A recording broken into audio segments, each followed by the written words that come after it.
আচ্ছা, পেশেন্টের যদি সিনারিওটা এমন হয় যে পেশেন্ট হ্যাজ ব্যাক পেইন, হ্যাঁ, and study this chest x-ray, তাহলে আমরা মানে আমাদের ফাইন্ডিং কী হবে, ইন্টারপ্রিটেশন কী হবে?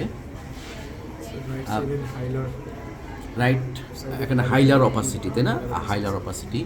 তো সেক্ষেত্রে আমরা ধরে নিতে পারি যে তার ওনার একটা মেলিগনেন্সি উইথ মেটাস্টেসিস বা টিউবারক্লোসিস উইথ ইনভলভমেন্ট অফ বার্টিব্রা, যেটাকে আমরা পর্স ডিজিজ বলি, অথবা ইভেন সার্কোডোসিসও কিন্তু হতে পারে, তাই না? এই যে স্কেলেটাল সার্কোডোসিস একটা টার্ম আছে, যদিও রেয়ার।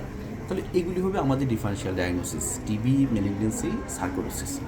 এখন তুমি খুব মাইনিউটলি যদি দেখো, মাইনিউটলি দেখলে দেখো যে এটা কিন্তু, এটা কিসের শ্যাডো? অ্যাওর্টার শ্যাডো। এই অ্যাওর্টার মানে মিডিয়ালি এখানে কিন্তু তোমার আরেকটা শ্যাডো আছে। এই শ্যাডোটা কিসের? এটা কিন্তু যেহেতু আমরা পটস চিন্তা করতেছি, যদি কোনোভাবে প্যারাভার্টিব্রাল অ্যাবসেসটা এস্টাবলিশ করতে পারি, তাহলে দিস ইজ অলমোস্ট পটস, অন্য কিছু হওয়ার সম্ভাবনা বলতে গেলে নাই। হ্যাঁ, তো definitely chest x-ray paravertebral abscess দেখার জন্য পিভিউ খুব সেন্সিটিভ কিছু না, কিন্তু মাইনিউটলি যদি দেখো এটাকে কিন্তু আমরা প্যারাভার্টিব্রাল অ্যাবসেস বলবো। This is not aorta. এবং পেশেন্টের তো ব্যাক পেইন আছে। আচ্ছা, পেশেন্ট উনি তো দাঁড়াতে পারে না, তাই না? বসতেও পারে না, হাঁটতেও পারে না। তার মানে ওনার কর্ডের সমস্যা আছে, ভার্টিব্রাল ইনভলভমেন্ট আছে, অ্যান্ড কর্ড কম্প্রেশনের ফিচার আছে। এখন হ্যাঁ, পায়ে কি? আচ্ছা, আমরা এখন এখানে আসি। এখানে দেখো এমআরআই, এটা করোনাল সেকশন।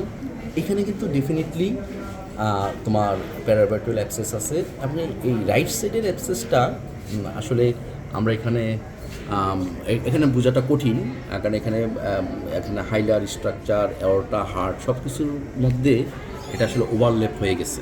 এবং চেস্ট এক্সরে প্রিভিউ আসলে প্যারাভার্টিব্রাল অ্যাবসেস ধরার জন্য বা দেখার জন্য খুব আইডিয়াল ইনভেস্টিগেশন না।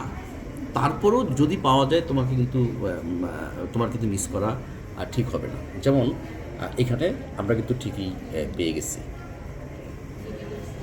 এখানে আসো, এই এমআরআই করোনাল সেকশনে আমরা যেটা তোমার এই যে অ্যাবসেস পেলাম, তারপরে এখানে আমরা রাইটও পেলাম।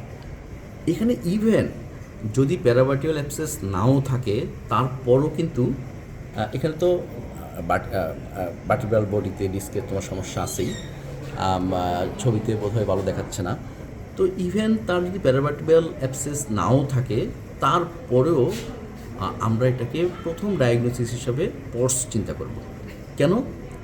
কারণ দেখো, পেশেন্টের কিন্তু এখানে কিন্তু অপাসিটি আছে, চেস্ট মানে লাং ফিল্ডসগুলিতে অপাসিটি আছে না?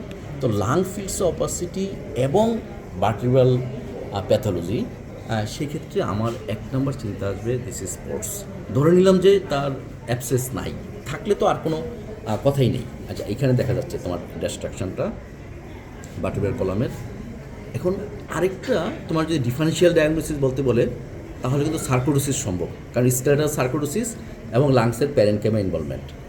আরও যদি ডিফারেন্সিয়াল ডায়াগনোসিস বলেই, অ্যাটলিস্ট থিওরিটিক্যাল কারণে হলো মেলিগনেন্সি বলা সম্ভব, তাই না? এখন তুমি হয়তো বলতে পারো সার্কোডোসিসের ফিচার এরকম, পটসের ফিচার এরকম, মেলিগনেন্সির ফিচার একরকম। আসলে একদম শতভাগ মানে ক্লিন কাট পিকচার দিবে এমন কিন্তু কথা নেই। যেমন বলা হয় যে ভার্টিব্রাল ডিস্ক ইনভলভ করে টিউবারক্লোসিসে, নট অলওয়েজ ট্রু।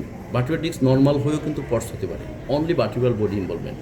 হ্যাঁ, তাহলে আমাকে একদম রিজিড একটা প্যাটার্ন মনে রাখতে হবে যে এটাই, সেরকম না, কিন্তু পসিবল অন্যভাবে প্রেজেন্ট করার। তাহলে এরকম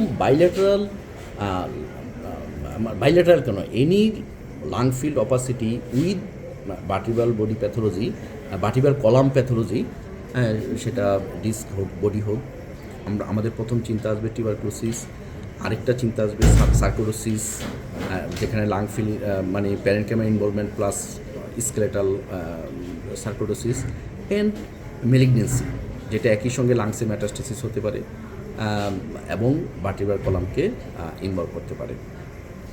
তারপর আরও যদি তোমার ডিফারেন্সিয়াল ডায়াগনোসিস চাই, যে চারটা বলো, you can say lymphoma, pulmonary lymphoma হতে পারে, এবং that lymphoma may invade vertebral column, আর যদি এরকম আমরা অ্যাপসেস পেয়ে যাই তাহলে তো আর কোনো কথা নাই, আমাদের আর কোনো চিন্তা নেই। This is nothing but tuberculosis. এই যে অ্যাপসেস এখানে খুব ভালো দেখা যাচ্ছে, এবং এটা কিন্তু আসলে বাইল্যাটারালি দুই দিকেই আছে। যেটা এক্সেতে আমরা লেফট সাইডটা ডেলিনেট করতে পারছি, রাইটটা খুব ভালোভাবে পারিনি। আইফোন